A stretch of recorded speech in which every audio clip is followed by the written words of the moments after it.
what has been a really exciting series. I am co-chair of the FACT2 Experiential Learning Group with Ed Beck, who is also on the call.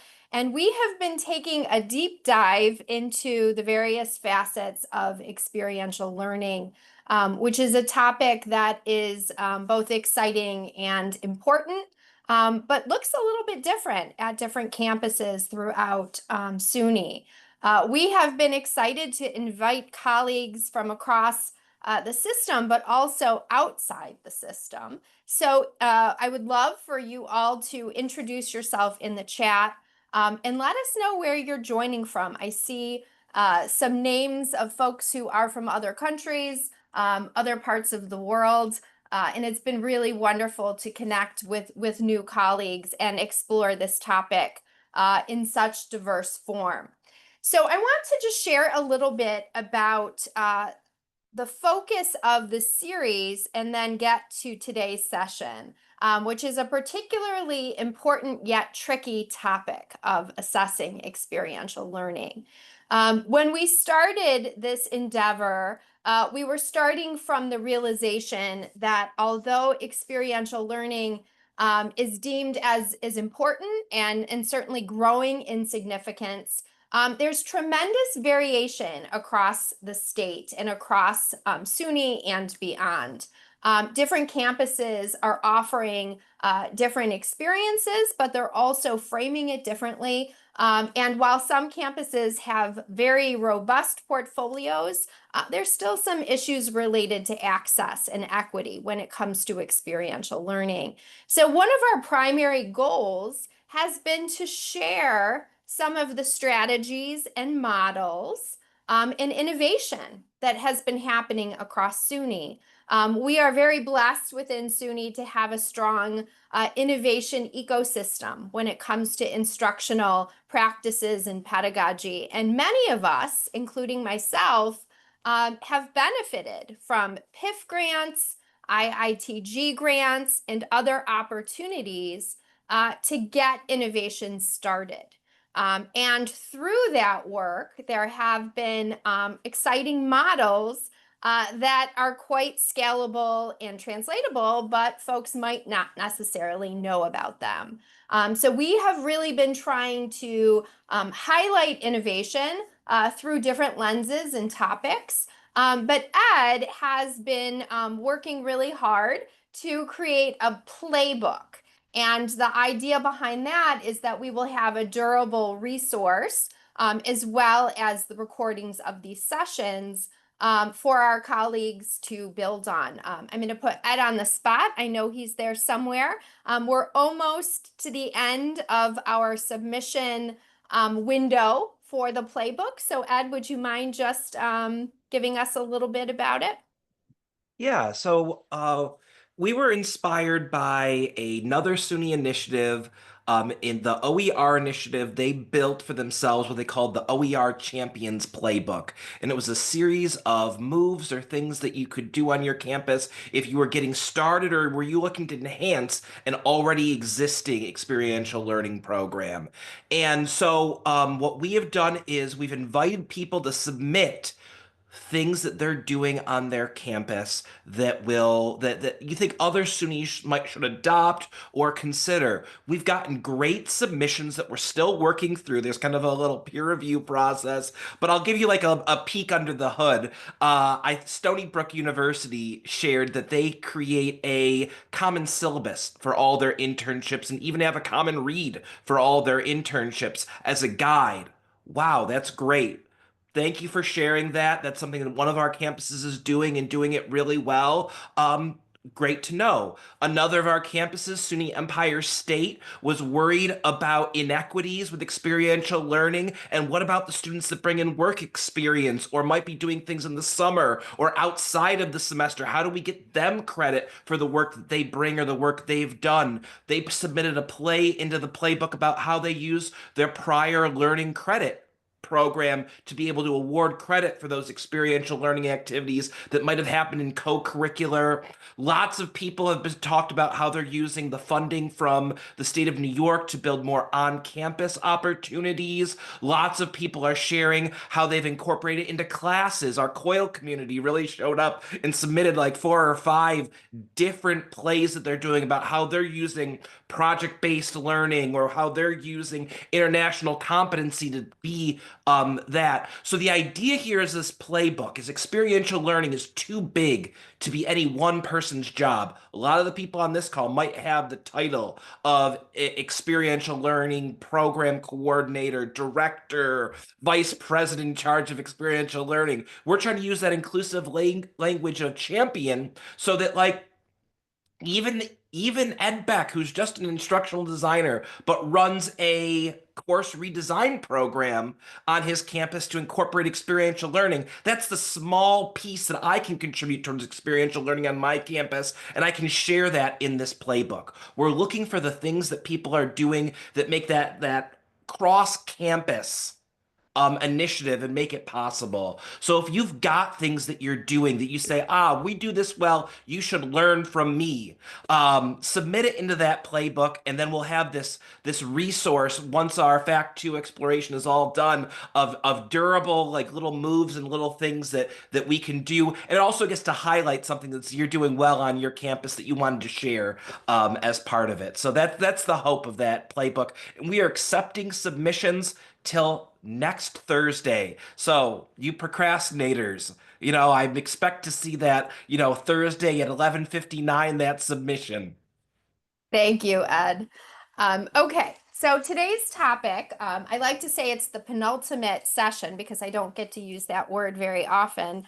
But we sort of saved it for the end because it's such an important topic, but we needed some time to think about it and really highlight or find what we wanted to highlight.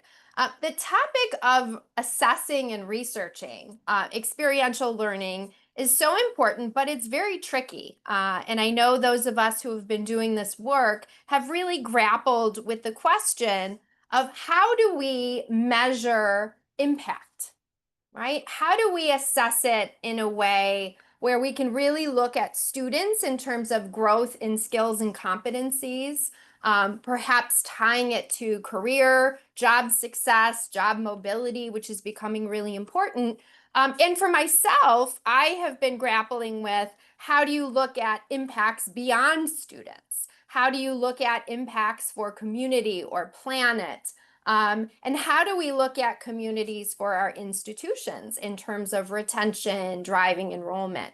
All of these types of impacts are so important, and our ability to share data is growing in importance. Because if we want to make the case for more resources and support, if we want to make a case that experiential learning is a driver for higher education priorities and goals, that we are part of the answer of how higher education is going to remain relevant and be nimble, we need to be able to measure and assess and optimize, right?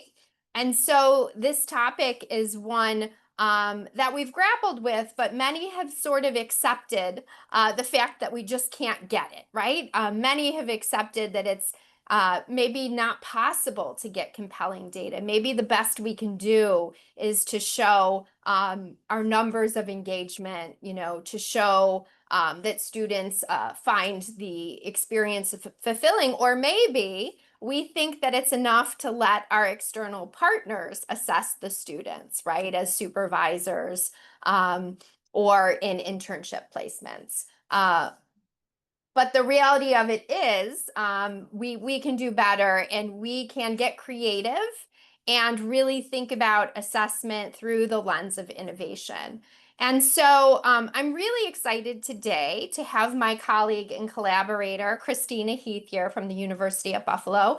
Christina and I worked together in the Experiential Learning Network, and together we birthed a very robust assessment model called Pearl that we use for project-based learning And you're going to see the benefits for assessment, which we often don't get to talk about a lot.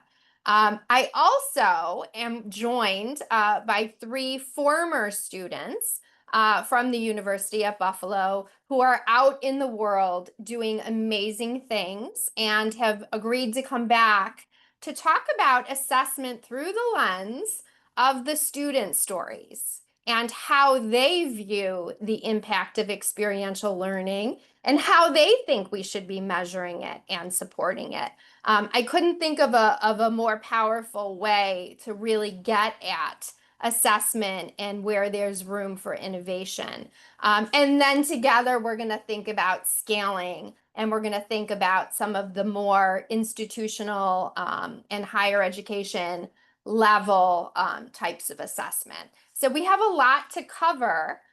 It's going to be informal because that's the way I like to do things. And these are my people so that we can have a good discussion. But I want to invite all of you in and to utilize the chat, and hopefully we'll have some time to share some of your questions at the end. This is all recorded, so we're going to have access to this and be able to build on it. And with that, I want to get started, and I'm going to let Christina tell you just a little bit about her work and then get to sharing with you some of the ways that you can perhaps think about innovation a little bit differently or assessment a little bit differently. Go ahead, Christina. Sure. Thanks, Mara. Hi, everyone. I'm going to share my screen. You're going to see a blank screen first, and then my presentation should pop up. So let's see here.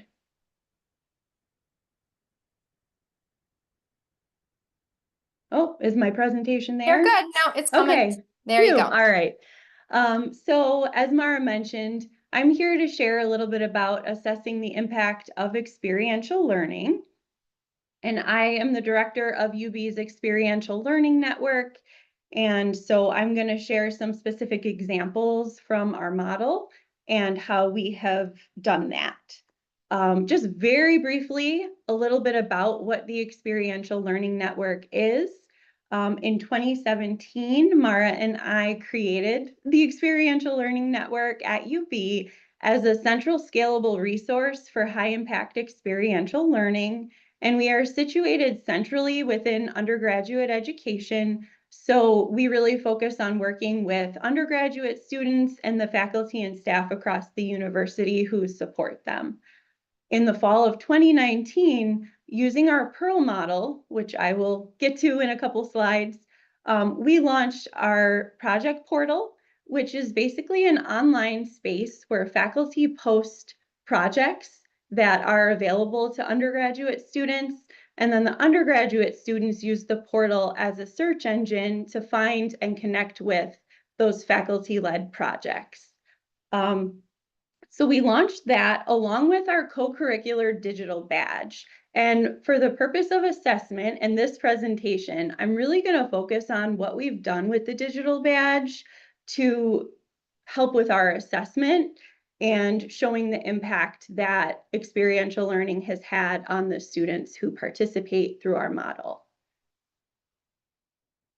So the ELN digital badges are displayed here on the screen. We have 6 different titles that students can choose from, and we really just want them to choose the title that best reflects the nature of the work they're doing on their project.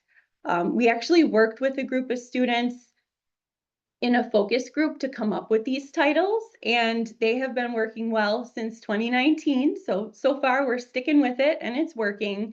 And uniquely, I think we use the digital badges as a way to incentivize participation in all of the different project opportunities, as well as to facilitate engagement in the projects and support our assessment. And so I'll be focusing mostly on how we use this to support our assessment. So along the side here, we have PEARL. And PEARL stands for Prepare, Engage, Add Value, Reflect, and Leverage. And that is the model or the framework that we've built our whole system on. because these are the things we believe students really need to do in order to maximize and get the most out of any type of experiential learning activity. I'm saying project, we use the term project-based learning, but really this could be applied to any type of experiential learning activity in the way that you define it, either at your institution, your office, your business, whatever the case may be. So we've used the Pearl framework to create a co-curricular digital badge. And we also use it to facilitate a process and really to bring the student strategically from start to finish with their project in the most intentional way. So we've broken this up into 3 phases: the preparation phase, the engagement phase, and the reflection phase. And we have just a few short activities in the form of online modules that we have students complete along the way as they're going through their project experience.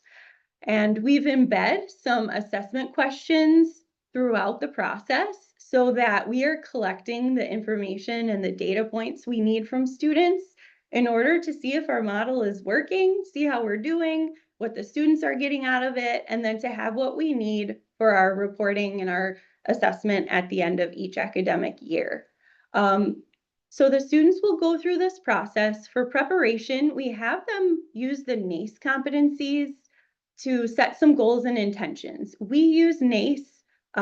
That's a set of 8 21st century job skills. I'm sure if you're in higher ed, you are very likely familiar with this skill set, but any type of relevant skill set or collection of competencies could be applied here. And we just prompt students to set goals and intentions around the 2 competencies that they would really like to focus on building upon throughout the duration of their project. And then we have them, for our model, it's important that they work with UB faculty mentors. So for the second activity, we have them tell us what they did as project-specific preparation as assigned by their mentor, what they learned from it, and how they plan to apply that in beginning their project. Then they move on to the engagement phase, where after the project is complete, the students submit what we call a project outcome. And that gives them something to show for all the work they did on the project. And for us, it's usually something like a research poster, PowerPoint slideshow, some sort of summative video, or something like that. And that is the piece that is attached to their badge as clickable evidence. And we will issue that at the very end for them. Once they submit that, they will move on to the reflection phase, where we have them do a pre-post skill assessment using those NACE competencies. Of course, we have them reflect a little bit on the 2 that they chose to focus on, but we have them do a self-assessment in terms of their pre-post growth on all 8 competencies. And I've worked with institutional analysis on this, and originally we had the pre-assessment in the preparation phase, but we were finding that students were overinflating their pre-competencies, so it was a strategic move to do the pre-post as a part of reflection. And that has worked really well for us over the last probably 5 years. We also have the students watch a short video on telling compelling narratives about their experiences, and then we have them practice that by writing out the story of their project experience. And what we're trying to do here is really get students to think through what they learned, the skills they gained, and the language that they can use to talk about it in a way that will resonate with their intended audience, whether that's an employer, grad school, another research or internship opportunity, supervisor, or whatever the case may be. Then at the end, and all of these activities are only intended to take about 10 or 15 minutes. So this is not meant to be labor intensive or time consuming.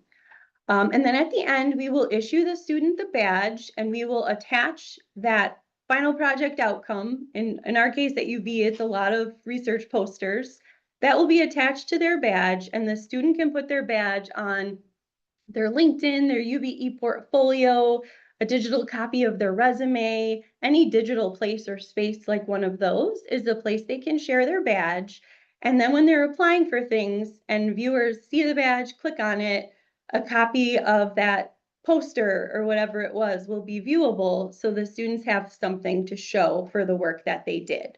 Hey, So that's all Christina. about our system and how it works. And now I'm going to show you a little bit of an overview of how exactly this turns into our assessment. Hey, Christina, we had a question in the chat, Sure. and it was about who's eligible for a badge. The So question any UB, was, can oh, people who find their own projects still go through your Pearl process and receive a badge at the end, or do they have to find the project through the project portal to be able to get that badge? as long as they have a UB faculty mentor who is willing to work with them and serve as their content expert, they can initiate their own project.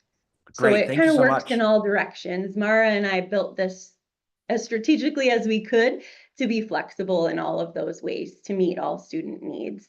But for the quality control, at least for us, that UB mentor is very important. Okay, so as I mentioned, we use the NACE competencies, and we use our whole model here to see, did the students build 21st century skills through their project experience? We hope that the answer is yes. And we have little survey questions embedded throughout the process that gives us the data that we need. Right now, we're still working on our last year's, the 23-24 academic year data. So I've pulled our 22-23 data to use as our example for this presentation because it is all finalized and ready to show. So for the 22-23 academic year, we issued 575 badges and 515 were individual students. It is possible for students to earn more than one badge because the evidence that's attached to each badge is unique. So technically there's no limit to how many badges a student can earn. And many students do earn more than one badge, especially throughout their entire 4 years or so at UB. So I wanted to show this so you know that the numbers and the percentages that I'm going to be showing are for 515 UB students. So in our workflow that the students go through and they do those modules, we ask them to rate their competency level for each of the NACE competencies from novice to mastery before and after participation. So this is all self-reported student data. And we have them use the scale along the side here from 1 to 4. And so of the 8 competencies, students are asked to select 2 that they're going to focus on developing throughout their project. And so the percent of students who selected a given competency as their first or second choice is indicated in this figure. It's always interesting. We compare from year to year just to see how this changes. It's super interesting. But this is the breakdown for that 22-23 academic year of what students chose to work on. And then here's a comparison of kind of where students were really aiming to focus. And then we work every year with a doctoral student who does an ANCOVA analysis to see if there was a difference between the pre-post growth between those who selected the competency and those who did not. So every year so far, the results have been very similar. And in this particular year, there was significant pre-post growth observed within each NACE competency. So there was significant growth across the board, regardless of which 2 competencies that student chose to work on intentionally. So that's super exciting that students are able to see and tell us that they are seeing personal growth in all of these different areas listed along the bottom here. We also have focused on transformational learning. When we set up our system, we were actually given an Excel file from our leadership that had us map our office goals to unit-wide and university-wide goals. And one of the goals that our ELN office maps to is a university-wide goal related to transformational learning and making it accessible for all students. So we have a couple qualitative questions where we ask the student, quantitative and qualitative, where we ask the student about this. And so they respond quantitatively using a scale of not at all, a little. I think I have the exact scale on the next slide.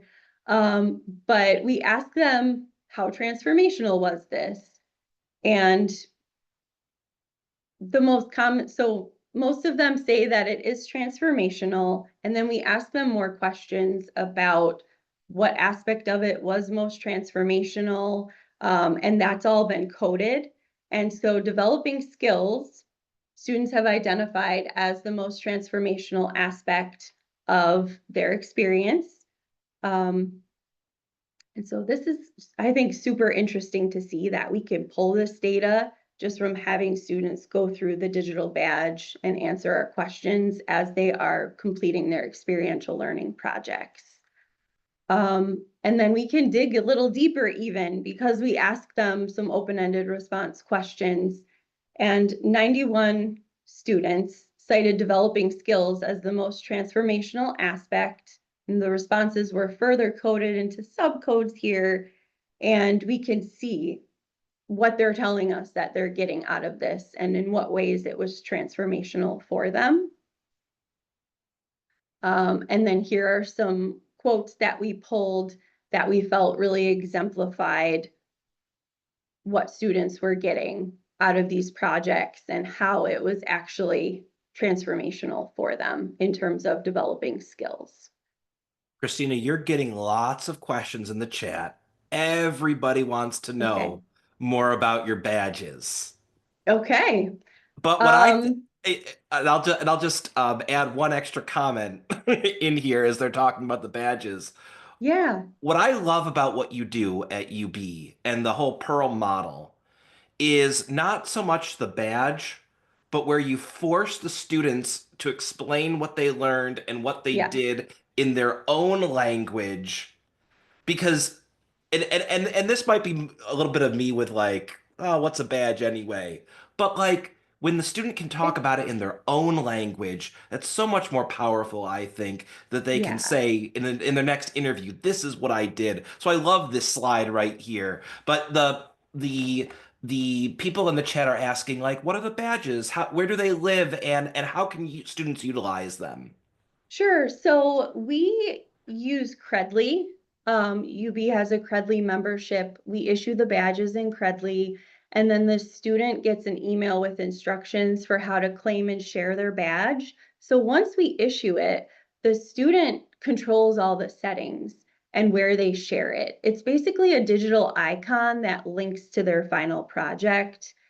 And they get instructions for how to post it on any e-portfolios, LinkedIn, on their resume. I always say digital resume, but I think everyone uses a digital resume, right? We don't really print them anymore. So they could have a section for digital badges on their resume, or awards and digital badges if they only have one. And then the viewer, it could say clickable badges to prompt the viewer to actually click and see their project.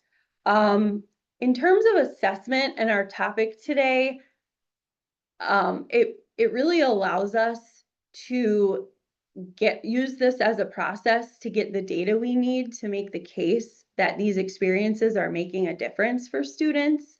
And for the student, Mara and I know, we're sure, that this process is life-changing for them and should be transformational because they're learning about what they like, what they don't like, what they want to do. You know how it goes. You're all likely working in education and experiential learning. And these experiences are so very important. And even if the student doesn't use the badge, they've still gone through the process and they've gotten all these takeaways along the way. So for me, it's honestly, it's more about the process and the learning experience for the student than them actually getting the badge. But a lot of our students are really excited to have the badge collect badges, add a section to their resume.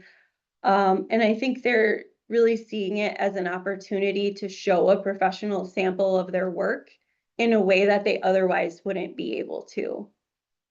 I've shared some examples of self-reported data that we collect from students. And very briefly, I just want to show how we use this data to look at student success and retention, and how the projects have potentially impacted the students' retention at our university.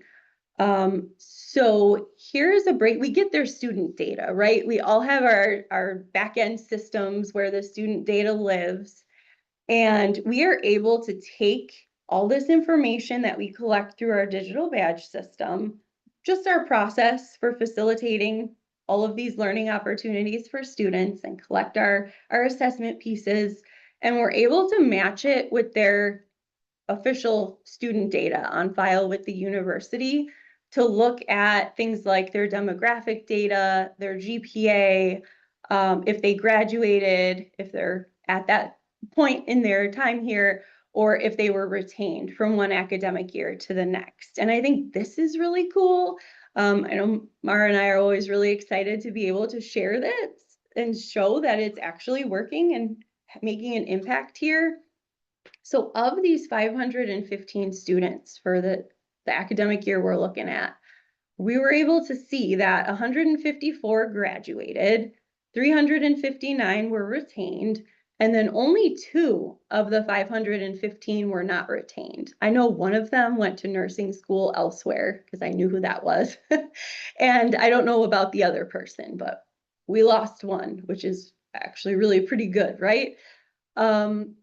So we were looking at retention from the spring 2023 to fall 2023. And our overall retention rate for our ELN students, or the students that earn the badge, was 99.4%. Our comparison sample, again, in working with our doctoral student who helps us with research and assessment, she was able to pull matched samples and do a comparison sample of undergraduate students, and that retention rate was 92.6%. So of course, this does not include any of our ELN students.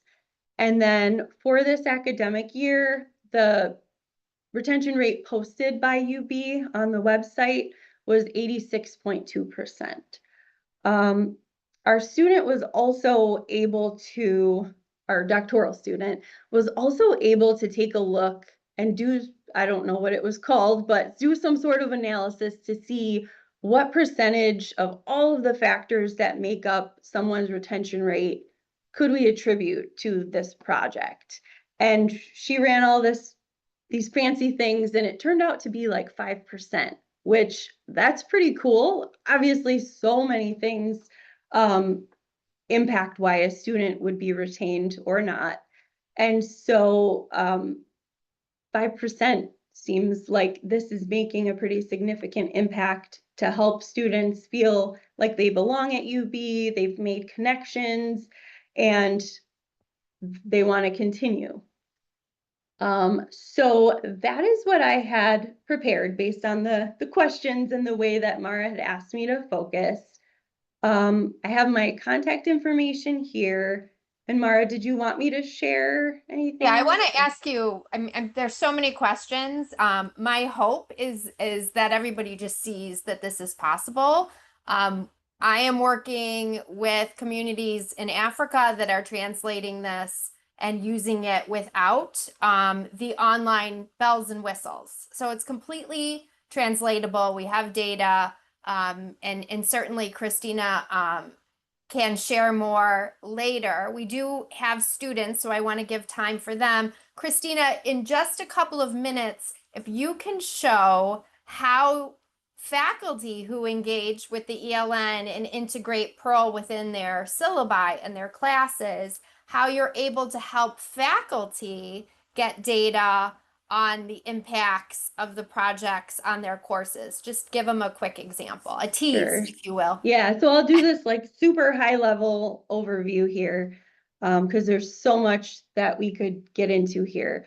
Can you see this CDS 496 course report? Yeah, we Okay. can see your notes if you want to do it in the slide view, but it doesn't matter if you want to. I kind of just wanted to scroll Yeah, through that's here fine. since I'm not going to present 40 some Okay. slides quickly, right?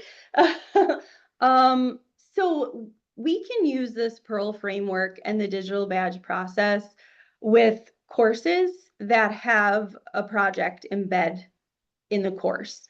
And so CDS 496 is an internship course that has been working with us for probably about 5 years. And this runs every fall and spring semester. So the numbers fluctuate. And for the academic year we've been looking at, we're able to, basically the students go through our digital badge process, earn the badge, fill out all the little surveys and answer the questions along the way. And then we are able to filter for this course, students who indicated they're in CDS 496, and we're able to pull out all of their responses to everything and either share it back just like that with the faculty teaching the course, or as our staffing and time allows, we can turn it into a course report like this, which gives the instructor a breakdown of all of the assessment questions that their students specifically answered. So this is like 31 slides. But it gives them like valuable gains from the digital badge activity. What was the most valuable thing, self-reported, that the students learned from the badge activities. And so we can give a breakdown of everything, share some quotes. Up here, let's see. We ask some questions about the badges, the experience itself, and working with the mentor, and the students rate and respond using the scale. And so we're able to show the overall experience of students in this course. My project experience helped me, and then they respond to all of these different questions. And so we're able to share back all of this data that can help make the case for the value of the project within the course.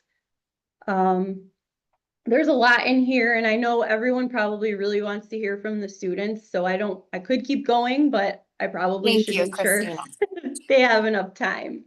And Christina, Um, you can put your email in there. If anyone's looking for a consultant, I think Christina's skill set of helping to build all of this out from an idea to a fully operational model. Christina, you can also put our recent book that has the translation tasks and how to do that. It's been a pleasure working with Christina. I'm not officially working with her directly anymore, but as you can see, we collaborate. So thank you so much, Christina. And maybe you can answer questions in the chat sure. as well as you see fit. Okay, so next, so excited to introduce you to three former students who are sort of living proof, if you will, of the impact of experiential learning. I'm going to ask them each to introduce themselves and just give an overview of what they're doing now and what their experiential learning journey was, or vice versa. And then I will ask a couple of questions to get at sort of insights into how we can think about assessing experiential learning, and then we can open it up as time allows. So I think I saw Pemba here, so we can start with Pemba if she is with us. Yep. Hi, Mara. Hi, everyone. Mara, thank you so much for having us come in and share our experiences. So my name is Pemba. I graduated from the University at Buffalo in 2020 during the COVID year. That was an interesting year to graduate. And I participated in the Experiential Learning Network opportunity during my undergraduate studies between my junior and senior year.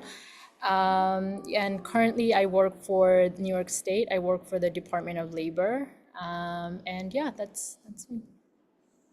All right, you got to give us a little bit more. Tell us about your a little bit more about what you did for experiential learning. Gotcha. Okay, I thought it was Yeah, just yeah, an yeah. intro. So during my undergraduate studies, when I participated in the Experiential Learning Network, I collaborated with another student, UB student. She's also on the call today, Hemanta. So Hemanta and I wanted to really reconnect with our roots and give back. But we were like, we're in America. How do we do that? How do we make this happen? And we were both about to graduate, and we wanted to really create an experience that was special for us. And one of our faculty advisors slash mentor had told us, go see Mara Huber, right? And that's what took us to the doors of Experiential Learning Network. And for me and Hemanta, what was really special was the minute me and Hemanta shared our idea with Mara, she was more excited than we were. And for me, honestly, that is something that I very fondly remember. It really helped me launch my career and helped me access other opportunities that came after. So because I had participated in Experiential Learning Network, I strongly believe that that was one of the reasons I was able to participate in the Fulbright program after I graduated, because I was able to build my Fulbright story on the basis of my experiential learning opportunity that I had participated and built for myself. It also really connected me to other like-minded students, not just here in the Buffalo community, but also in the global community. So I connected with one of our former colleagues, Stephen, who Mara had introduced me to. I worked very closely with Daniela on the PAD project. So it really opened a lot of different doors for me. And all it took was just one person, which was Mara, who really made it happen. And I'm really excited. I'm happy to share more about our project. We had shared it with the UB community. There's a couple articles out there about the work that Hemanta and I did. So really, I mean, experiential learning is, I feel like there's no one way to describe it. It could be anything that you make out of it. For me and Hemanta, it was a way to reconnect with our roots and really create our own university experience. It didn't have to be the traditional go find an internship in a corporate office or something that was already there. You can really create it from scratch, and that's what we did. And we created something really special for ourselves. Thank you for getting us started. Everybody wants to know more where you went and what you did, and we'll let Hemanta continue with that. But one of the things that I often say about experiential learning is it's highly personal, right? Like a lot of academics we think are so sterile, and so we have to be really serious, right? Because education is serious business. But when you're able to connect with things that you care about, with your sense of purpose, with family connections, that's when magic happens. And these two women here have done that. They're going to tell you about their project, but then what I also want you to talk about is sort of how it has led you to where you are in your career choices, which is something that we're always trying to assess. So let's go to Hemanta, and why don't you take it from there and maybe share a little bit about your backgrounds, if you're comfortable, and how that led to your projects and where you've been going since. Definitely. Thank you. Hello, everybody. My name is Hemanta, and I came from Nepal at the age of 10, and I met Pemba in our undergraduate studies at UB.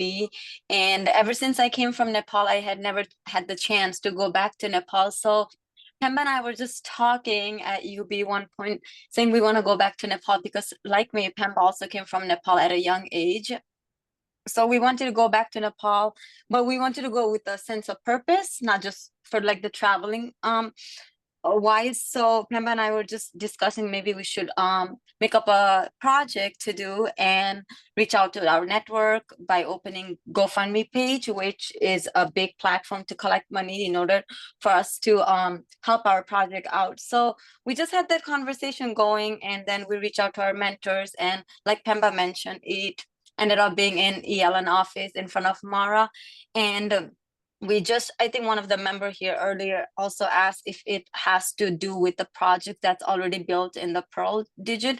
It does not, because our project was something that was completely built from ourselves. So if you do have an idea, you can just go out and just let them know that this is something I'm thinking of, and they will be more than happy to help you. It doesn't have to be something that's already been established in school. So that was something I'm very grateful that Mara was very supportive about, because again, it wasn't there. It was something Pemba and I discussed and built from scratch, sort of thing.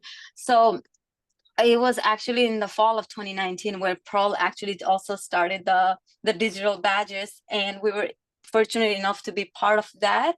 And we actually got the time to go back to Nepal in the final year of our undergraduate studies and become something outside of our classroom and be in the real world settings. And going back to Nepal was very special for both Pemba and I, not just because we're going there to like see people, travel, but going with a purpose and making a small change in the world meant very, very special. And the school that we decided to do our project was actually a school where Pemba attended when she was a little girl. So it meant a very special for Pemba as well. And we actually raised about 7,000 US dollar through a GoFundMe platform, which we used to buy books, book bags, and shoes for the children in the mountain region, because Nepal is near, obviously where Mount Everest is. The region is very extremely cold. So we wanted to be able to like give something to the students, but actually not just send money, because I feel like it serves so much bigger purpose and it's more meaningful when you actually go in person, collaborate with the school, and be with the students face to face versus just sending donations. So we were fortunate enough to, right before the COVID hit, get to Nepal, be interactive with students, connect with our family back in Nepal, and have a very special experience coming back and finishing up our last semester before we were able to graduate. And the graduation was online, but regardless, we were able, that was something that is very precious to me, because I always believe that school isn't just more than just, getting that 3.5 GPA. And I think having that extracurricular, any sort of experiences that allows you to take what you learn from your classroom, from like the books knowledge, and implementing in the world. It's something that I actually got to learn from Experiential Learning Network. So I'm very, very thankful to Mara for her to kind of helping us guide throughout that journey. And I have finished undergraduate at UB with Pemba, but I completed master's last year as well, and I want to apply for medical school. So as somebody who wants to be in a medical field, having that practical knowledge is also very important, because it's 2 years preclinical classroom, all books and all, and then you go out and then do your clinical. So it's a lot of books knowledge and how you kind of take that and integrate into the real world settings by working in the field.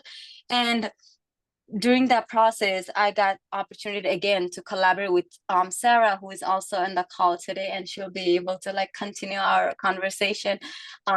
Be able to work with Sara and one of our member who probably could not make it to the call, named Colombo in Uganda. So it's very fortunate that continuing this journey has helped me grow as a personal and in a professional setting. And I hope I continue to do works like this that allows me to take my ideas, the knowledge that I get from my classroom settings, and be able to apply in the real world setting. And if you do guys have a lot of any questions, please feel free. I know I spoke a lot, so I'll let Sara continue now.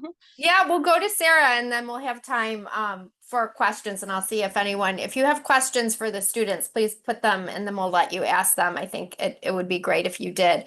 So that was a great segue. So Pemba and Hemanta have stayed connected. So even though they graduated, they're still engaged with partners, and they've come back to me through the years and asked to do more, which is just, if you're looking for an assessment and looking for impact, that lifelong willingness to engage is amazing. And the fact that they're all here when I asked just a couple days ago is great. So Sara, why don't you give us some context for your project and your interests and anything else you want to share? Oh, you're muted, I think, or I can't hear you. Uh-oh. Can you turn up your volume? We didn't get a chance to test you.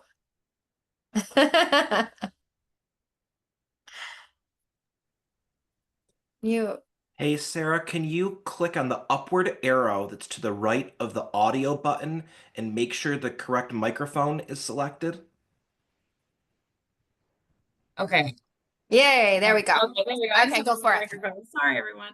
Anyway, hi, I'm Sarah. I graduated from UB in the winter of 2023. So I started as a freshman in 2020. So right when COVID was at its like peak, I started university. So it was definitely a very unique experience in terms of going to college, moving away from home, and being fully online. So when I started, I kind of felt disconnected, and I was trying to find a way to connect with UB, connect with the university, my classes, things like that. And it wasn't really working because I do really well in person and with hands-on types of activities. So my second year, I think I just stumbled upon the experiential learning office and I just was like, this looks interesting. And I walked in and I had the pleasure of meeting Mara, and we started talking about what experiential learning was and what I could do adding on to my normal studies. And so it gave me the opportunity to sort of break away from the rigidity of all of the classes and things like this. And I'm on Zoom, which I know we're on Zoom right now, but when I was on Zoom every day and all of my classes, and it kind of felt like I wasn't grounded with my university work and things like that. So experiential learning gave me the opportunity to look outwards and sort of reflect on how can I connect my studies with something that I really deeply care about. So I think I did 3 badges while I was at University of Buffalo. I can't really remember, but I know one of them, the one that was the most impactful, was a project I did with Hemanta mentioned Colombo, and it's a NGO out of Nakivale refugee camp in Uganda, and I helped create and establish a report for him to then use for data collection. So Colombo went around Nakivale refugee camp and collected information on a project that he was working on, and I took the data and analyzed it and wrote a report for him. And it helped me understand what's going on in Uganda, which I would have never gotten the opportunity to do if I hadn't done this through experiential learning. And then also, it gave the opportunity for Colombo and this organization to take the data that they collected and show value in the work that they're doing. So I was able to show value in my university studies, my skills, things like that, like learning how to synthesize data, which I didn't have to do. I was an international studies and Spanish major. So I didn't really do a lot of Excel work or data analysis classes. And so I was able to explore a new skill set that way, as well as allow Colombo and his organization to show other organizations and show people who were potentially funders or grants, things like that, that there was real value in the work that they were doing. And I have always been passionate about helping other people and working with NGOs. And this just gave me the opportunity to explore a way to help people that I never would have gotten, especially during COVID when everything was shut down. And so Amanda mentioned briefly that we've connected, and so we graduated. I don't even think we actually overlapped at all during our schooling. I think she graduated and I went to UB. And so think 2 years ago now, Mara connected the two of us when we were talking about a project that Colombo was working on that I wanted to keep working on. I've since graduated, and I know Hemanta's since graduated. I'm actually living in Tennessee now, so nowhere near New York. And we've been continuing to work with Colombo here and there on things that he's done with his organization, and it's kept us connected. And we speak to Mara all the time. I mean, Hemanta and I talk all the time. We talk to Colombo all the time. And so it just keeps us connected in a way that I feel like there's always adding value to everything that we're doing. And it's also, for my career, brought me to working for a nonprofit. So I actually work for a nonprofit now, with health information technology. So not so much NGO international work, but I've figured out that I really wanted to work in the NGO and nonprofit space through experiential learning. Graduated, got an internship at a nonprofit, and now I work full time for a nonprofit. So it's been really exciting to kind of take what I learned in college and university in such a difficult situation with everything online, no connections, and then transform that into actually a fully remote career with a nonprofit. So it's been really exciting. So we have 5 minutes left. I said we were going to open it up, and now, of course, we can't. So if I were to ask you just one piece of advice for folks on this call who are doing experiential learning at campuses all over, what is the most important thing from your standpoint they can give to their students and look for in terms of how to assess its impact? Pemba, do you want to start or does anyone have something that they want to say first? Put you on the spot. I can briefly speak to Yeah. it.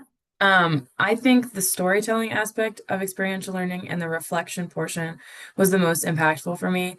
And I see it every single day in my career now because I work in policy and government affairs and advocacy. So especially right now, in the time that we're in the US, there's a huge highlight on showing value and return on investment and what can you do that brings value. And I think that being able to tell a story with what you're doing and what the students are doing and what experiential learning has done for them, it made me sit down, reflect, and go, what can I do and what have I done that's going to tell a compelling story? And I really think that was the most impactful part of the entire experiential learning experience for me. Very cool. Thank you. Hemanta, what do you think? I totally agree. And another thing I would want to add is having students not be afraid to speak up on the ideas that they might have. Sometimes we feel whether the idea or our thoughts are appropriate or not to like bring it up to our mentor or anybody in the schools. But I think even starting from something very small, I want to go back to so and so country. I want to do something very little. I think even having that idea and being able to like reach out to people, or even like for Pemba's and my project, like coming up to you saying that, hey, we want to do this, but we don't know how to go from here. So I think not being afraid to just put your feet up there and like just step it up and just let other people know. And I feel like the starting point is always the difficult part, but once you do step it up and have somebody guide you through it, it's gonna go with the flow. And after you have completed your project, whatever experience that you're going through, coming back and sharing with people, so kind of like storytelling, it allows other people to be inspired. And I think a lot of people have an idea but they don't know where to start it off with. So after seeing somebody like my senior, my junior have done it, I want to do something like this, would kind of get passing that message down to our younger students would really help as well. So I think just starting the initiation part, just not be able to be afraid to like speak your mind out with any ideas that you might have. Thank you. And Pemba, you have the final word. What do you want to share? Yeah, I haven't met Sara, but I'm excited to connect with you as well in the future, hopefully. And I completely agree with what Sara had just shared. I think reflection is super important, especially because I feel like for me, I kept doing all these projects, but I didn't really sit back and kind of reflect on the impact that it had on me and my career, and just my professional development itself. And now I'm like, okay, wow, I did my first project back in 2018, 2019, and now it's like 2025. And if I look back, I'm like, that was my starting point. That's when, that's when everything really started for me. And from there, I just kept building and building. So if I look back now, like everything just makes sense why like I was very into just developing my own projects and doing my own thing. So I definitely agree that I think reflection is super important, and really helping students reflect on why this is important to them, how it's going to add value to not just their professional career, but like personal life as well as an individual. For me and Hemanta, our experiential learning project was very personal. As a first generation daughters of immigrants and refugees, like for us, education was super important, and not just education, but using our platforms to give back to the communities that we originated from was very meaningful. And we were like, okay, we have this idea, but like, what does that even mean? How do we execute it? And all we had to do was sit down with someone from Experiential Learning Network. In that case, it was Mara, and just like share our thoughts. And then after that, it was just like executing it. And that's when the experiential learning process came through. And that really, for me at least, set the foundation for my career for the next 4 or 5 years, because there were skills that I gained in terms of project development, fundraising, networking, and just a whole lot of skills that I will always reflect back and think on how much I have built as an individual. So I would definitely say reflection or reflecting on your experiences, but also like storytelling. Why is this important to you? Why should you do it at this time period in your life? So I definitely agree with what Hemanta and Sara had shared. Thank you. And I want to thank you all. I think we love assessment. We love, making the numbers work and coming up with great slides and data points. That's so important. But in the end, I think assessment is about impacts on students and the students' impacts on the world. So I want to thank the three of you for coming and being part of this. I want to thank all of you for joining us for this session. And we look forward to seeing everybody next week for the final session in our webinar series. So on behalf of Ed Beck, myself, and the entire FACT2 task force, goodbye everybody and thank you.